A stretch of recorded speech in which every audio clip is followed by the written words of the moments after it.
Daang manggagawang nagprotesta laban sa department order ng DOLE kaugnay sa kontraktualisasyon.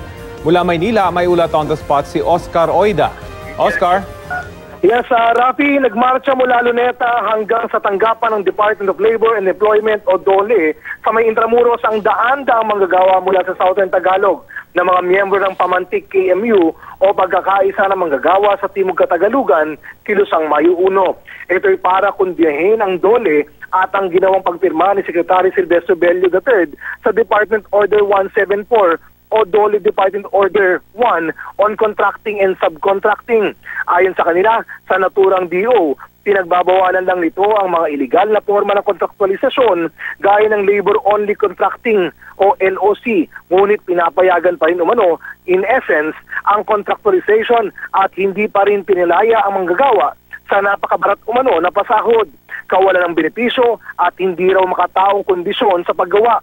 Kung seryoso raw ang rehimeng Duterte sa pagwawakas ng kontraktualisasyon, dapat raw maglabas ng executive order na mag-uutos sa pagbabawal ng kontraktual na paggawa at mag-utos na gawing regular ang mga manggagawa. Rafi?